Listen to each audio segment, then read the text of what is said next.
Resort series அப்படின்னாலே ஒரு controversy அப்படின்ற மாதிரி குறை சொல்லணும்னு நினைச்சோம்னா இந்த ஃபீல்டுல குறை மட்டுமே நிறைய இருக்கு. ஏன்னா ஏமாத்துறவங்க நிறைய பேர் இருக்காங்க. எனக்கும் பிரச்சனைகள் இருந்தது. ஆனா அந்த பிரச்சனையை இப்படி சொல்ற அளவுக்கு நான் அதை ஒன்றும் பிரச்சனையா நான் பார்க்கல. என்னால் அதை சமாளிக்க முடியும். ஜென்ரலி ப்ரொடக்ஷன் ஃபுட்டு தான். ப்ரொடக்ஷன் ஃபுட் எப்பவுமே கொஞ்சம் முன்ன பின்ன தான் அப்படி இருக்கும். அது இந்த பேமெண்ட்டுக்காக நான் இவ்வளவு கஷ்டப்பட்டேன், இல்ல இவங்க என்ன ஏமாத்திட்டாங்க, இது வந்ததே இல்லைன்னு சம்பளத்தை முதல்ல ரைட் டைம் கிடைக்கிறதே நமக்கு கஷ்டம் தான். ஸ்வீட்டான குக்கீஸ் ஆனா சுகர் இல்ல, அதுதான் ட்ரூ ஸ்நாக்ஸ். மேம் நீங்க வந்து நிறைய படங்கள் பண்ணிருக்கீங்க. ஆனா இப்போ ரீசெண்டா அந்த ரெசார்ட் சீரிஸ் இருக்கு, ரொம்ப ஹாட் ஆஃப் த டாபிக்கா இருக்கு.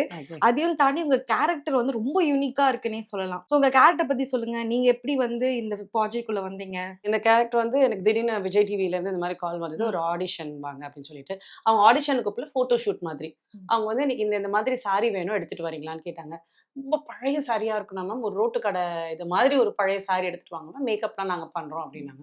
ஸோ அவங்க கேட்ட மாதிரி ஒரு சாரி எடுத்துட்டு போனோம். அங்க போனே விஜய் தான் இருந்தார். அவர் தான் ரைட்டர் இல்லையா, அவர் தான் இருந்தாரு. போன உடனே என்ன கதை சொல்லுவாருன்னு பார்த்தா, மேம் ஃபர்ஸ்ட் ரெடி ஆயிடலாமான்னு. நான் எதுக்கு வந்திருக்கேனே தெரியல, திடீர்னு போட்டோ ஷூட், ஒண்ணுமே கதை சொல்லல, ஒண்ணுமே சொல்ல. மேம் ரெடி ஆயிடலாம், நம்ம அப்புறம் பண்ணலாம் அப்படின்னு சொல்லிட்டு ரெடி ஆனதுக்கு அப்புறம் ஒரு போட்டோ ஷூட் மாதிரி, ஒரு வீடியோ ஷூட் மாதிரி, அவர் ஒரு சின்னதா ஒரு சீன் மாதிரி இருந்துச்சு. அதை நாங்க பண்ணோம். பண்ண உடனே எல்லாம் பண்ணி முடிச்சதுக்கு அப்புறம், மேம் எப்படி இருந்தது உங்களுக்கு அப்படின்னு, என்ன ஸ்டோரி என்னன்னே தெரியலையாடும் போது அப்பா அவர் உடனே சொன்னார், இந்த மாதிரி ஒரு ரிசார்ட்னு ஒன்று போக போகுது, இது ஓகே ஆயிருக்கு, இது என்னோட கதை தான். இதுல வந்து ஒரு தள்ளுவண்டி, அதாவது எல்லாமே ரிசார்ட்ல வரும், ஒரே ஒரு போர்ஷன் மட்டும் ஃபுல்லா நைட்டு போர்ஷன்ஸ், ஒரு தள்ளுவண்டி கடை வரும், எனக்கு அதுல வந்து நீங்க பண்ணணும், அந்த மாதிரி ஒரு ரோல் தான் இது அப்படின்னு சொல்லிட்டு ஒரு பவானி அக்கான்னு ஒரு கேரக்டர் இருந்தாங்க. அப்போ வந்து எனக்கு ஒரு டவுட் இருந்தது. லைக் நானும் என் ஹஸ்பண்டும் தான் போனோம். அப்போ அவர் கேட்டாங்க, இந்த மாதிரி உங்களோட இப்போ அவங்க வீடியோ எடுத்தது, நீங்க பேசினதெல்லாம் வச்சு பார்த்தா இது ரொம்ப ராவா, ஒரு நைட்டு கடை போடுறவங்க எல்லாம் எப்படி இருப்பாங்கன்னு தெரியும் இல்லையா. ஸோ அப்போ அவர் கேட்டாரு, இவங்களை எடுத்திருக்கீங்களே, இவங்க செட் ஆவாங்களா அப்படின்ற மாதிரி. ஏன்னா என்னை வந்து நான் இலைட்டா இருக்கேன் அப்படின்ற ஒரு காரணம் சொல்லி இந்த மாதிரி ஒரு ரோல்ஸ்க்கெல்லாம் நிறைய பேர் நான் ரிஜெக்ட் பண்ணியிருக்காங்க. அப்போ இந்த விஜய் ப்ரோ சொன்னது வந்து, என்ன எப்பவுமே இந்த தள்ளுவண்டி இருக்கிறவங்கலாம் அப்படியே டார்க்கா அப்படிதான் இருக்கணுமா, டயர்டா இருப்பாங்க. எஸ் அஃப்கோர்ஸ், ஏன்னா அவங்க மார்னிங்ல இருந்து ஒர்க் பண்றாங்கன்னா அந்த ஒரு டயர்ட்னஸ் இருக்கும். அடுப்புலயே இருக்கிறாங்க, காலையிலலாம் வேலை செய்வாங்க. ஸோ அந்த கண்ணு கீழெல்லாம் அந்த ஒரு கருவலையும் இருக்கும், கொஞ்சம் அந்த ராவா ரஃபா இருப்பாங்க, அதெல்லாம் ஓகே. பட் நாட் நெசசரிலி அவங்க அப்படியே டார்க்கா அப்படிதான் இருக்கணும்லாம் அவசியம் கிடையாது. இந்த மாதிரி ஒரு ஸ்ட்ரக்சர்லயும் இந்த மாதிரி ஒரு இதுலயும் இருக்கலாம். எனக்கு இவங்களை ரொம்ப பிடிச்சிச்சு, எனக்கு இவங்க பண்ணா நல்லா இருக்கும்னு தோணுச்சுக்காக கூப்பிட்டாங்க. எனக்கு ரொம்ப எக்ஸைட்டடா இருந்தது. நான் கேட்டேன், நீ ஏமா அவரே ஓகே சொன்னாலே நீ வேணாம்னு சொல்லிடுவ போல இருக்கு அப்படின்னு. அப்புறம் எனக்கு பிடிச்சிருந்தது கேரக்டரா. ஏன்னா ஒரு 2-3 இதுக்கு அப்புறமா அந்த set I am finalised from the channel.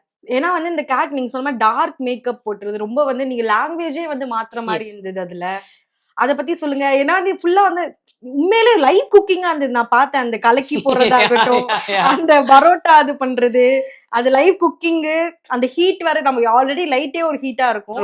உங்களுக்கே டிஃப்ரெண்ட் எக்ஸ்பீரியன்ஸா இருக்கும். உங்களுக்கு ஜூஸ்னா ஜூஸ் வரும், என்னடா வந்து அடுப்படியில போய் நிக்க வைக்கிறாங்க, அந்த மாதிரி இருக்கும்ல உங்களுக்கு. ஆக்சுவலி ஃபர்ஸ்ட் எனக்கு போற வரைக்கும் எனக்கு தெரியல, ஷூட் போற வரைக்கும் ஓகே அந்த ரோல் தானேன்னு சொல்லிட்டு நல்லா ட்ரெஸ் எல்லாம் பண்ணிட்டு அவங்க வந்து என்னோட கலர் எல்லாம் டவுன் பண்ணல, டோன் டவுன் மட்டும் பண்ணாங்க. அதாவது டயர்ட் ஃபேஸ் மட்டும் பண்ணாங்க. பிகாஸ் நான் போய் நின்னோன்னு, என்ன மேடம் ஃப்ரெஷ்ஷா இருக்கீங்க, நீங்க வந்து இவ்வளவு நேரம் வேலை செஞ்சிருக்கீங்க அப்படின்னு. ஸோ அதுக்குண்டான ஒரு மேக்கப் மட்டும் தான் நாங்க பண்ணியிருக்கோம். எல்லாம் பண்ணிட்டு நின்ன உடனே சூடு கொதிக்க. நான் சொன்னேன், நீங்க அதை மேக்கப்லேயே பண்ணவே, நாங்க தவால இருந்து வர சூடே போதும். அதுல ஒரு முக்கியமான விஷயம்னா, ஐ எம் பியூர் வெஜிடேரியன். நான் எதுவுமே தொட்டது கிடையாது, நான்வெஜ் சாப்பிட்டது கிடையாது, பியூர் வெஜ். ஆனா அந்த கடையே வந்து சிக்கன், எங்களோட சிக்கன் சூப் தானே ஃபேமஸ். ஸோ உண்மையாவே அந்த சூப் அதெல்லாம் இருக்கும். நான் பாத்தீங்கன்னா 2 பேருக்கு அந்த குடுக்குற சீன்லாம் உண்மையாவே அதை கலக்கி கையில போடுவோம், அங்க போடுவோம், மேல தெரிக்கும். அந்த முட்டையெல்லாம் ஒரு வாட்டி உடைச்சி போடும் போது எனக்கு உடைக்க ஏடாகடமா உடைப்பேன். அதுல இருந்து கையில விழுவும், அதுல விழுவும். எனக்கு அப்படி ஷார்ட் முடிகிற வரைக்கும் எதுவுமே சொல்ல முடியாது. அந்த ஸ்மெல் எல்லாம் அதை உடைச்சு போடுற வரைக்கும் நான் அப்படியே இருப்பேன். எல்லாம் முடிச்சதுக்கு அப்புறமா நான் போயிட்டு வெறும் அப்போ கேட்பாங்க டைரக்டர் எல்லாம் கூட, என்னக்கா என்ன ஒன்றும் இல்லை ஓகே அப்படின்னு. நான் ஒரு முதல் நாள் மட்டும் கொஞ்சம் அப்படி இருந்துச்சு. இப்பெல்லாம் அட போயா, என்ன வேணாலும் நம்மளே பண்ணிக்கிறது, அப்புறம் என்ன வேணும், சிக்கன் வேணும், அவ்வளவுதான், கையை கழுவிக்கிறது, அவ்வளவுதான். ஒன்றும் பெருசா ஒன்றும் தெரியல. அண்ட் லாங்குவேஜ் வந்து எனக்கு அது ரொம்ப கஷ்டமா எனக்கு தெரியல. பிகாஸ் ஜென்ரலாவே நான் நிறைய அந்த லாங்குவேஜ்ல தான் பேசுவேன்.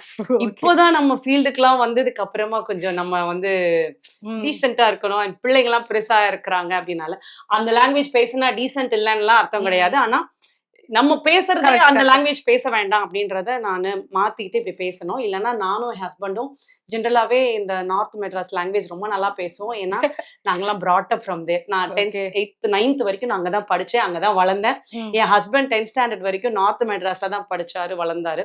ஸோ நாங்க 2 பேருமே அந்த ஏரியால இருந்து வந்ததுனால ராயபுரம், தெண்டார்பேட்டை, வண்ணார்பேட்டை, ஸோ அந்த சர்க்கிள்ல தான் நான் படிச்சேன். ஸோ அது வரைக்கும் நாங்க அங்கேயே இருந்தனால that language is not new to me. அது எனக்கு எப்பவுமே அசால்ட்டா வரும். அதனால எனக்கு அந்த லாங்குவேஜ் வந்து ஒரு பேரியர் இல்லை.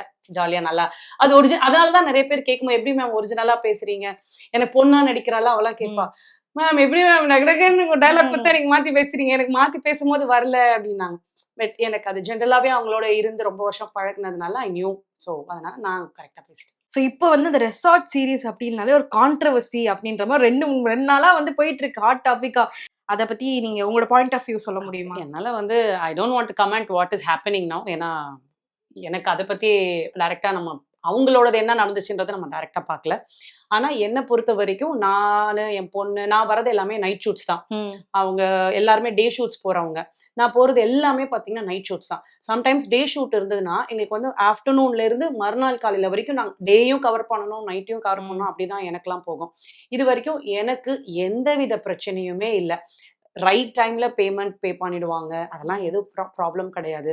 Food is generally production food தான். ப்ரொடக்ஷன் ஃபுட் எப்பவுமே கொஞ்சம் முன்ன பின்ன தான் அப்படி இருக்கும். அது இந்த ப்ரொடக்ஷன் இல்லை, எல்லா இடத்துலையுமே ப்ரொடக்ஷன் ஃபுட்னா உங்களுக்கு தெரியும், அது ஸ்டாண்டர்டா ஒரு ஃபுட், அவ்வளவுதான். ஸோ அதுல வந்து நம்ம எதுவும் இது பண்ண முடியாது. நான் ஜென்ரலாவே வெளியில போகும்போது என்னோட ஃபுட் நான் சமைச்சு எடுத்துட்டு போயிடுவேன் வீட்டுல இருந்து. ஸோ ஃபுட் எனக்கு கம்ப்ளைண்ட்ஸ் இல்லை.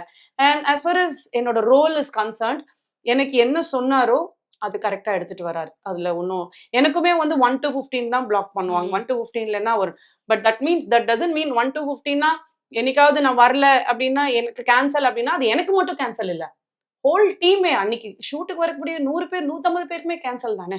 ஸோ நம்மளால ப்ரெடிக்ட் பண்ண முடியாது. ஏன்னா கடை இருக்கு, நிறைய விஷயங்கள் உள்ள இருக்கு. ஏன்னா it's big setup and lot of people involve. இப்போ என்னோடதுலேயே பார்த்தீங்கன்னா ஆர்டிஸ்டாகவும் நிறைய பேர் இருக்கும், ஜூனியர் ஆர்டிஸ்ட்ல இருந்து ப்ராப்பர்ட்டிஸ் நிறையா, ஃபுட்டு நிறையா இன்வால்வ் ஆயிருக்கு. ஸோ அப்படி இருக்கும் பொழுது முன்ன பின்ன தான் இருக்கும். ஸோ எனக்கு கேன்சல் எனக்குமே நிறைய டேட்ஸ் கொடுத்து கேன்சல் ஆகும். பட் ஆனா அது வந்து எனக்கான மட்டும் இல்லை, எல்லாருக்குமே இந்த ப்ராப்ளம்ஸ் இருக்கு. பட் இப்போ பாத்தீங்கன்னா ஒரு 3-4 மந்த்ஸா ஓரளவுக்கு டேட்ஸ் மாறாம சேனலைஸா பண்ணிட்டு வராங்க. அண்ட் என்னோட டேட்ஸ் ப்ரிஃபரன்ஸ் கொடுப்பாங்க. நீங்க எப்போ ஏன்னா நம்ம படங்கள் தான் பண்றதுனால பார்த்து அதுக்கேற்ற மாதிரி கொடுப்பாங்க. Very friendly. என்னை பொறுத்த வரைக்கும் director, writer cum my co artist Vijay and பாண்டிலாம் அவரெல்லாம் நடிப்பாரு இல்லையா. அப்புறம் என் பொண்ணு என்னோட இதுல நிறைய அவங்க அந்த அபிநயாவும் என்னோட நிறைய வந்திருக்காங்க. அபிநயா ஃப்ரெண்டா பண்றவங்களும் தன்யா அதான் அவங்களாமும் என் கூட வந்து எனக்கு சாரி பேர் தெரியல. ஸோ இவங்களாமும் என் கூட நடிச்சிருக்காங்க, காம்பினேஷன்ஸ்ல வந்திருக்கோம். இது வரைக்கும் எங்க யாருக்குமே எங்களுக்கு எந்த பிரச்சனையும் வந்தது கிடையாது. Everything settle on right time. And ரோலாவுமே எனக்கு என்னவோ அது கரெக்டா எனக்கு அந்த 15 days பிளாக் பண்ணாலே எனக்கு ஒரு 2 days 3 days தான் வருது. அதுக்கு மேல எதுவும் இல்லை. But that's okay. ஏன்னா நான் எப்பவுமே நான் என்ன பார்ப்பேன் அப்படின்னா எனக்கு ஒரு ரோலா வர்றப்போ எவ்வளோ நிமிஷம் வரேன் இல்லை நம்ம எனக்கு எவ்வளோ நாள் ஷூட் எடுக்கிறாங்க அப்படின்றத விட எனக்கு கொடுத்த டைம்ல எனக்கு கொடுத்துருக்க ரோல்ல நான் ஜஸ்டிஃபை பண்ணியிருக்கேன்னா. இப்ப எல்லாரும் வெளியில போகும்போது பவானி அக்கா தானே நீங்க, இப்போ வந்து ஒரு நேமா எனக்கு வெளியில போனாலுமே பவானி அக்கான்னு கூப்பிடுறாங்க. அது ஒரு எனக்கு ஒரு சந்தோஷமா இருக்கு. என்னோட டிஎம்ல எல்லாம் மேம் ஒரு முட்டை தோசை பார்சல், கலக்கி parcel, that means people look at me as that character. இல்ல அதுதான் என்னோட பிளஸ்ஸா பாக்குறேன். இப்ப நானுமே ஒரு வீக்ல 4 எபிசோட் வந்தா இல்ல ஒரு எபிசோட் 2 எபிசோட்ல தான் ஒரு 5 minutes வருவேன், அவ்வளவுதான். பட் ஸ்டில் என்னால நிக்க முடியுது. நிறைய பேர் உங்க ஸ்லாங் நல்லா இருக்கு. ஸோ நம்மளோட இம்ப்ரூவ்மெண்ட் வந்து நம்ம எப்படி ப்ரொஜெக்ட் பண்றோமோ அதுலதான். குறை சொல்லணும்னு நினைச்சோம்னா இந்த ஃபீல்டுல குறை மட்டுமே நிறைய இருக்கு. ஏன்னா அந்த மாதிரி ஒரு ஃபீல்டு. ஸோ ஏமாத்துறவங்க நிறைய பேர் இருக்காங்க, நமக்கு சொல்லிட்டு அதை சரியா பண்ண மாட்டாங்க. ஸோ ஆஸ் சச் எனக்கு எந்த ப்ராப்ளமும் இல்லை. மற்றபடி டீம்ல 2-3 சின்ன சின்ன பிரச்சனைகள் இருக்கு. அது இதுன்னு இல்லைங்க, எல்லா டீம்ல எல்லா ப்ரொடக்ஷன் டீம்ல எல்லா மேனேஜ்மெண்ட்டுமே சின்ன சின்ன ப்ராப்ளம்ஸ் இருக்கத்தான் செய்யும். We have to overcome, அவ்வளவுதான். இப்போ டீம் என்ன வந்து அதுக்கு முடிவெடுத்திருக்காங்க? ஏன்னா வந்து டைரக்டா வந்து விஜய் வந்து எந்த வீடியோஸுமே வந்து ஸ்டார்டிங்ல இருந்து போடல, நேத்து மட்டும் தான் போட்டாரு. அது வந்து அவ்வளோ எப்படி சொல்ற, ரொம்ப அப்யூசிவா உங்களுக்கு வந்து லைக் ஃபேமிலி பிக்சர்ஸ்ல வந்து கமெண்ட்ஸ் வந்ததுனால ரொம்ப வந்து டென்ஷன் ஆகி அந்த வீடியோஸ் அவர் போட்டார். நானே பார்த்தேன், அவர் ஃபுல்லா உங்க ஸ்டோரிஸ்லயா இருக்கட்டும் கமெண்ட்ஸ்ல அவ்வளோ அப்யூசிவா ஒரு விமனுக்கே திருப்பி போய் தான் கமெண்ட் பண்றாங்க கமெண்ட் பாக்ஸ்ல. அது பார்க்கும்போது உங்களுக்கு எப்படி இருந்தது? இன்ஸ்டால வந்து நம்ம நிறைய விஷயங்கள் பார்க்குறோம், சோஷியல் மீடியால நிறைய விஷயங்கள் நமக்கு தருது. சோஷியல் மீடியாவை திறந்தீங்கனாலே தெரியாத விஷயங்கள் தான் நிறைய விஷயங்கள் நமக்கு வரும். அது எல்லாமே கரெக்ட் தானா அப்படின்றத நமக்கு தெரியாது. ஸோ ஃபர்ஸ்ட் நம்ம அதை வேலிடேட் பண்ணணும். The news is true. இப்போ இப்படி ஒரு நியூஸ் போடுறாங்க அப்படின்னா, ஓ இப்படி இருக்கலாமோ, அவ்வளோதான். இமீடியட்டா ஆனால் போட்ட உடனே மக்கள் என்ன பண்றாங்க, ரியாக்ட் பண்றாங்க. ஸோ இது நான் இவங்க விஷயம்னு இல்லை, எல்லாத்துலேயுமே இந்த விஷயம் நடக்குது. இப்போ நானுமே ஏதாவது ஒரு என்னோடது ஏதாவது வந்துச்சுன்னா இமீடியட்டா மக்கள் என்ன பண்றாங்க, ஜட்ஜ் பண்றாங்க. இமீடியட்டா அந்த ஜட்ஜ்மெண்ட்ல என்ன ஆகும், ஏதாவது ஒரு கமெண்ட்ஸ் வரும். இமீடியட்டா ஒரு சில பேர் சாஃப்ட் கமெண்ட்ஸ் இருக்கும், ஒரு சில பேர் உடனே அதை வந்து ஏதாவது அப்யூசிவ் கமெண்ட்ஸ் இருக்கும். ஸோ இது வந்து ஐ திங்க் போடுறவங்க என்ன வேணாலும் போடுவாங்க. ஏன்னா எல்லார் கையிலயும் ஃபோன் இருக்கு, டேட்டா இருக்கு, டைம் இருக்கு, எல்லாமே இருக்கு. இப்போ என்ன பிரச்சனைனா, பாக்குறவங்ககிட்டயும் நிறைய டைம் இருக்குன்றதான் பிரச்சனையே. நீங்க உங்க வேலைக்கு நடுவுல பாக்குறப்போ அதுல எது நிஜம் எது பொய்ன்றத பிரிச்சு பாக்குறத தெரியணும். பிளஸ் அது முதல்ல வேலிடேட் பண்ணணும், இது நிஜமா நிஜம் இல்லையான்னு. அதுக்கப்புறமா கமெண்ட் பண்ணா நல்லா இருக்கும். சும்மாவே அதை ஷேர் பண்ணணும் அப்படின்றதுக்காகவும், இல்ல பெண்ணா இருக்கட்டும், சில சமயம் ஆணா இருக்கட்டும், யாரா இருந்தாலும் just because you like him comment பண்ணணும்னு அவசியம் கிடையாது. ஜஸ்ட் பிகாஸ் ஷீஸ் கேர்ள் நீங்க கமெண்ட் பண்ணணும்னு அவசியம் கிடையாது. அந்த சம்பவம் உண்மையா இருக்கா தெரிஞ்சுக்காம அதுல நம்ம ரொம்ப உள்ள இல்லாம இருக்கிறது நல்லது. இப்ப நானுமே என்ன சொல்றேன், நான் பார்த்த வரைக்கும் எனக்கு எல்லாமே நல்லா தான் நடந்திருக்கு. எனக்கும் பிரச்சனைகள் இருந்தது. ஆனா அந்த பிரச்சனையை இப்படி சொல்ற அளவுக்கு நான் அதை ஒன்றும் பிரச்சனையா நான் பார்க்கல. என்னால் அதை சமாளிக்க முடியும். ஐ ஹாவ் தட் கெப்பாசிட்டி, அவ்வளவுதான். அதனால நான் அதை வந்து பிரச்சனையாவே நான் சொல்லல. மற்றவங்களை பொறுத்த வரைக்கும் ஒரு பிரச்சனை நீங்க சொல்றீங்கன்னா you have to wait and validate it, then react to it. Okay. ஆனா உங்களுக்கு இந்த மாதிரி பர்சனல், ஏன்னா நீங்க அந்த ப்ரொடக்ஷன் ஹவுஸ்ல இருக்கீங்க அப்படின்றபோது very good production, everything is on time and I really love the set. நாங்கெல்லாம் போற இடம்லாம் செம்ம ஜாலியா என்ஜாய் பண்ணுவோம். எத்தனை scenes and we are so fast. Especially I want to tell this, you know, this director is a very big person and அவர் எவ்வளோ serials பண்ணிருக்கா, அவ்வளோ பெரிய. நாங்க எத்தனை 3 சீன் 4 சீன் இருந்தாலும் டக்குன்னு நாங்க, ஏன்னா இங்க டயலாக்ஸோ எல்லாருமே முன்னாடியே ஒரு வாட்டி படிச்சு காமிச்சிருவோம். எல்லாருக்கும் பிளான் பண்ணிடுவாங்க இங்கே இங்கே. அதுதான் போனோமா நடிச்சோமா வந்துட்டே இருந்தோமா. அதுவும் நம்மள தான் லைட்டா அந்த மேல வெளிச்சம் வந்தப்பதான் வெளிச்சம் வந்துருச்சு, இனிமேல் எடுக்க முடியாது போங்க அப்படின்னு தான் கட்டே ஆகும், இல்லைன்னா எடுத்துக்கிட்டே இருப்போம். அவ்வளவுதான். we will just roll out, அவ்வளவுதான். வேற ஒண்ணுமே கிடையாது. we really enjoyed. I really enjoyed. Super ma'am. ஏன்னா எங்களுக்கு இப்போ விஜய் சொல்லும் போது லாஸ்ட் கொஸ்டின் இதை முடிச்சிடலாம் நினைக்கிறேன். இது வந்து ரொம்ப பாயிண்ட்லெஸ் ஒரு கான்வர்சேஷனா இருக்கு. because I'm not involved in it, so அத பத்தி நான் கமெண்ட் பண்ணவும் விரும்பல. அவ்வளவுதான். ஏன்னா இப்ப எந்த ப்ரொடக்ஷன் ஹவுஸ்மே வந்து பாத்தீங்கன்னா அட்வான்ஸ் முன்னாடி கொடுக்கறதோ அதெல்லாம் நான் அந்த ஃபீல்ட்ல இருக்கேன் தெரியும், கண்டிப்பா காசு தர மாட்டாங்க அப்படின்றது. சம்பளத்தை முதல்ல ரைட் டைம் கிடைக்கிறதே நமக்கு கஷ்டம் தான். இப்போ எல்லாரும் என்ன பண்ணுவாங்க, இன்னைக்கு நடிச்சா இன்னைக்கு இப்போ okay monthly salary people is something different. இப்போ நமக்குலாம் என்னன்னா ஒரு மந்த்லில ஒரு 4 நாள் ஒர்க் இருக்குன்னு வச்சுக்கோங்க. சப்போஸ் ஐம் டெல்லிங், அந்த 4 நாள் ஒர்க் வரது முடிச்சதுக்கு அப்புறம் அந்த சேலரி வரதுக்கு எப்படியுமே நம்ம வந்து ஒரு 1 மந்த், சில சமயம் 1 மந்த் வெயிட் பண்ண வேண்டியதா இருக்கு. ஒரு சில சமயம் 15 days, அட்லீஸ்ட் மினிமம் 1 வீக்காவது நம்ம வெயிட் பண்ணணும். நம்ம எல்லாமே வந்து நடிச்சதுக்கு அப்புறம் தான் வேற காசு பண்ணும். ஒரு சில பெரிய பெரிய பேனர்ஸ்ல இருக்கவங்க என்ன பண்ணுவாங்க, ஹாஃப் அட்வான்ஸ் கொடுப்பாங்க, மீதியே நடிச்சு முடிச்ச பிறகு கொடுப்பாங்க. சின்ன சின்னவங்க வந்து எப்படின்னா 1 day பேமெண்ட்ஸ் எல்லாம் ஆட்ஸா இருந்தா உடனே கிடைக்கும். மீதி எல்லாமே இந்த மாதிரி ஒரு பேசிஸ் எல்லாம் கிடைக்கும். ஸோ அட்வான்ஸை பத்தி எல்லாம் நான் யோசிக்கவே இல்லை. நான் யோசிக்கலாம் நான் நடிச்சதுக்கான போதுனா அப்படின்ற மாதிரிதான் ஒரு சில கம்பெனி கிட்ட நான் கேட்டுட்டே இருப்பேன்.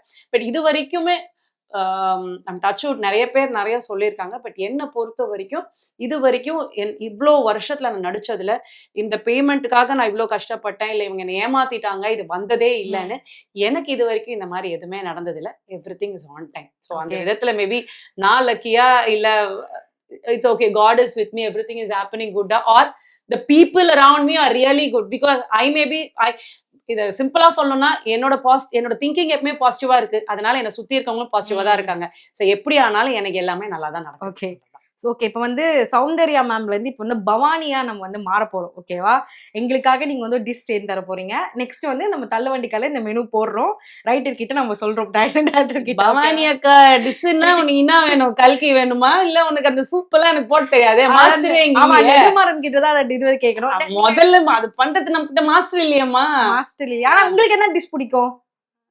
எனக்கு என்ன பிடிக்கும் பவானி அக்கான்ட்ட வேற பவானி அக்கா ஸ்டைல் எனக்கு எதுவுமே பிடிக்காது. ஏன்னா நமக்கெல்லாம் மசாலா ரொம்ப பிடிக்காது. But I like veg biryani அந்த மாதிரிலாம் எனக்கு ரொம்ப பிடிக்கும். ஸ்வீட் பிரியாணியே கிடையாது, அது வெஜ் புலாவ் சொல்லுங்க. வெஜ் பிரிஞ்சி ஓகேவா? பிரிஞ்சி வெஜ் பிரிஞ்சி வெஜ் பிரிஞ்சிமா இப்படியே சொல்லி எங்களை கார்னர் பண்றீங்க. சரி ஓகே பரவாயில்ல, வெஜ் பிரிஞ்சி. எனக்கு ஸ்வீட்ஸ் ரொம்ப பிடிக்கும். ஐ பர்டிகுலர்லி நானே என்ன சொல்லிப்பேன், ஸ்வீட் சாப்பிடாத, ஒரு 20 நாள் சாப்பிடாத, 30 நாள் சாப்பிடாத, நானே கட் பண்ணி. சரி என்னோட பால் இந்த மாதிரி இதெல்லாம் நான் நிறைய சாப்பிடுவேன், எதுலையுமே இருக்காது, டெய்லி சுகர் இன்டேக் இருக்காது. பட் என்னைக்காவது ஸ்வீட் சாப்பிடுவோம்ல, அப்போ கணக்கே இல்லாம சாப்பிடுவேன். ஸோ அந்த மாதிரி எல்லாம் இப்போ கொஞ்சம் குறைச்சிக்கிட்டு வரேன். ஸோ பவானி அக்கா கொஞ்சம் ஸ்வீட்னா ரொம்ப பிடிக்கும். அப்போ ஸ்வீட்ல வந்து என்ன செஞ்சு தரப்போறீங்க எங்களுக்கு இன்னைக்கு? இப்போ வந்துக்கிறீங்க இம்மீடியட்டா வேணா நம்ம ஏரியால எப்பவுமே யாராவது வீட்டுக்கு வந்தா முதல்ல பண்ணி கொடுக்கறது கேசரி தான். வேணா கேசரி கழுவி கொடுக்குறேன், சாப்பிடுங்க. சரி ஓகே, கேசரி அப்ப பண்ணிடுவோமா? பண்ணிடலாமா? ஓகே. ஸ்வீட்டா ஸ்நாக்ஸ் சாப்பிடணும் போல இருக்கா? அப்போ ட்ரூ ஸ்நாக்ஸ் ட்ரை பண்ணுங்க. சுகர் ஃப்ரீ, கில்ட் ஃப்ரீயான super taste True Snacks Amazon, Flipkart, BigBasket போன்ற வெப்சைட்டுகளிலும் கிடைக்கும். மேலும் உங்கள் அருகில் இருக்கும் சூப்பர் மார்க்கெட்டிலும் வாங்கிக் கொள்ளலாம்.